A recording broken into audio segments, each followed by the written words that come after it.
আমার জন্মদিনের আগের দিন আমি আমার জামাই থেকে এরকম একটা সারপ্রাইজ পাবো কখনো চিন্তাও করিনি। দরজার সামনে এসেই আমাকে ফোন দিল, আমি যাতে ক্যামেরাটা একটু অন করি। আমি 100% শিওর ছিলাম যেহেতু 12টার দিকে আমার বার্থডে, সো ও আমার জন্য একটা কেক নিয়ে আসবে। এন্ড সেটাই হলো, ও আমার জন্য একটা কেক নিয়ে আসছে। বাট এটা যে এত অদ্ভুত একটা কেক হবে আমি একদমই এক্সপেক্ট করিনি। আমি খুব এক্সাইটেড হয়ে বক্সটা খুলে দেখছিলাম যে কেকটা কেমন হবে দেখতে, বাট বক্সটা খুলে যে আমি এরকম একটা সিন দেখতে পাবো সেটা আমি একদমই ভাবিনি। কেকটা একদমই ডেকোরেট করা ছিল না, বাট একটা কেকের মধ্যে যা যা লাগে সবকিছুই ছিল এই বক্সে। আমি ওকে বললাম এই অদ্ভুত কেকটা কেন নিয়ে আসছো আমার জন্য, বাট ও পরে বললো যে আমার যেহেতু বার্থডে, সো ও আমার বার্থডে স্পেশাল আমার সামনে নিজের হাতে এই কেকটা ডেকোরেট করবে। এই বক্সের ভিতরে একটা 2 লেয়ারের চকলেট কেক ছিল যেটা আলাদা করেই দেওয়া ছিল।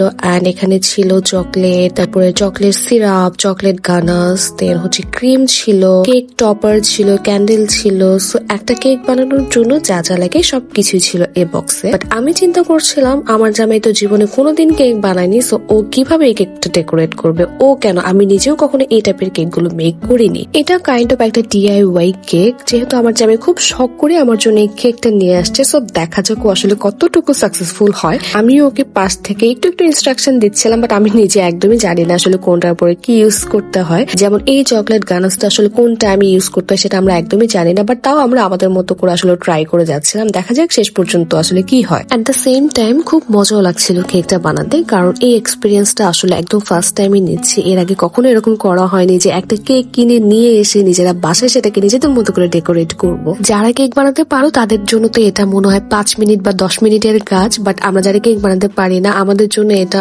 অনেক বড় একটা চ্যালেঞ্জিং ব্যাপার। যেমন আমরা এটা করতে করতে প্রায় 1 থেকে 1.5 ঘন্টার মতো সময় লাগছে জাস্ট এই কেকটাকে ডেকোরেট করছে। ও তো ওর মতো করে কাজ করেই যাচ্ছে আর আমি পাশে বসে বসে ভিডিও করতেছিলাম, মজা নিচ্ছিলাম। আর দেখো কেকগুলো এরকম করে লেয়ার করা থাকবে, 2টা লেয়ার। তুমি চাইলে এটা কাস্টমাইজ করেও নিতে পারবা, চাইলে তুমি আরো কয়েকটা লেয়ারও নিতে পারবা। যেহেতু এটা একটা কাস্টমাইজ কেক, সো তুমি তোমার মতো আসলে কাস্টমাইজ করে নিতে পারবা। আর আমার জামাই এটা কোত্থেকে নিছে তোমাদেরকে সবকিছু বলে দিব ভিডিও লাস্টে। দেখো 2টা লেয়ার দেওয়ার পরে খুব সুন্দর লাগছে কিন্তু কেকটা দেখতে। মনে হচ্ছিল যে না আমরা আসলে পারতেছি কেকটা বানাতে। নিজের স্পেশাল ডেতে নিজের স্পেশাল পার্সন থেকে এরকম একটা সারপ্রাইজ তো আমরা সবাই ডিজার্ভ করি। হয়তো এটা অনেক বড় কিছু না, বাট এই যে আমার পার্টনার আমার জন্য এফোর্টটা দিচ্ছে এটার সাথে আসলে কোনো কিছু কম্পেয়ার করা যায় না। আমার জামাই বারবার বলতেছিল যে ভাবতেছি কয়দিন পরে একটা কেকের শপই দিয়ে দিব। কেক বানাতে যে এত মজা সেটা তো জানতাম না। তারপর এটা তানভীর এখানে কেকের ক্রিমটা আসলে ভালোভাবে লাগাতে পারছিল না, দেন আমি বললাম যে আমাকে দাও, আমি দেখি ট্রাই করে দেখতে পারি। বাট আমি নিজেও আসলে ওভাবে ফিনিশিংটা দিতে পারছিলাম না। প্লিজ কেক ডেকোরেশন দিয়ে আমাকে কেউ জাজ করো না, আমি তোমাদের কাছে আগে থেকে সরি বলে নিচ্ছি, কারণ আমি এই কেক ডেকোরেশনের ব্যাপারে বা কেক বানানোর ব্যাপারে একদমই কাঁচা। আমি আমার মতো করে এখানে কোন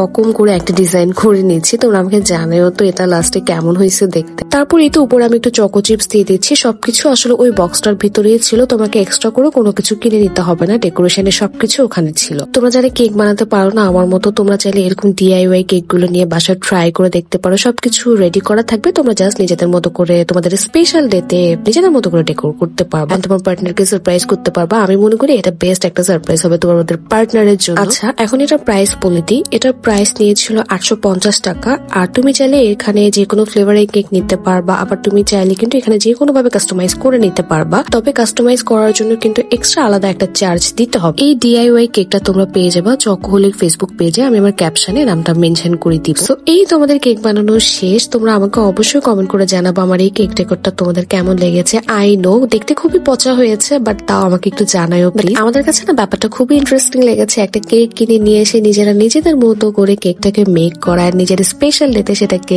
কাটা। সো ব্যাপারটা আসলে ডিফারেন্ট। এন্ড কেকটা না খেতে এত মজা হয়েছে আর খুবই সফট ছিল। তানভীর তো বারবারই বলতেছিল ও নাকি নেক্সট একটা কেকের বিজনেস স্টার্ট করে দিবে। বাট আমাদের ছোট একটা ফল্ট হয়েছে, সেটা হচ্ছে যে মাঝখানে যে লেয়ারটা ছিল ওইখানে আমরা ক্রিম অনেক কম দিয়ে দিয়েছে, যার কারণে ক্রিমটা খুব একটা বোঝা যাচ্ছিল না। বাট অল ওভার কেকটা খেতে খুবই মজা হয়েছে আর খুবই সফট ছিল, সবকিছু একদম 10 on 10। যাই হোক এখন হচ্ছে গিফট আনপ্যাক করার পালা। আর এই গিফট গুলো হচ্ছে আমি ওকে পছন্দ করে দিয়েছিলাম, ও জাস্ট আমার জন্য কিনে নিয়ে আসছে বা ও অর্ডার করেছে। আর ও আমাকে মেইনলি বার্থডেতে যে গিফটটা দিয়েছে সেটা আমি তোমাদেরকে আরো কিছুদিন পরে দেখাবো, যখন আসবে তখন দেখাবো। এখন জাস্ট আমার ড্রেস গুলো দেখাই। নিজের স্পেশালিতে আসলে গিফট পেতে কার না ভাল লাগে বলো। আর হ্যাঁ আমার আম্মু কিন্তু আমাকে বার্থডেতে গিফট করেছে, সেটাও আমি তোমাদের সাথে কোনো একটা ভ্লগে শেয়ার করবো। এন্ড খুব সুন আমি আমার বার্থডে ভ্লগও দিব। আর এখানে যে প্যান্টটা দেখতে পাচ্ছ এটা কিন্তু ভগেরই, বাট এটা কিন্তু এই ড্রেসের সাথে না আলাদা একটা প্যান্ট। আমি যখন এই ড্রেসটা পরবো তখন তোমাদেরকে ডিটেলস বলে দিব। আর এখানে আরেকটা ড্রেস আছে যেটা আমি নিজে পছন্দ করেছি, বাট তানভীর হচ্ছে আমাকে এটা কিনে দিয়েছে। আর এই ড্রেসটাও তোমাদেরকে আর আর ফুল দেখালাম না আজকে, যখন পরবো তখন দেখবা। আর আমাকে অবশ্যই কমেন্ট করে জানাবো আমার ড্রেসগুলো কেমন হয়েছে। So see you soon, bye by.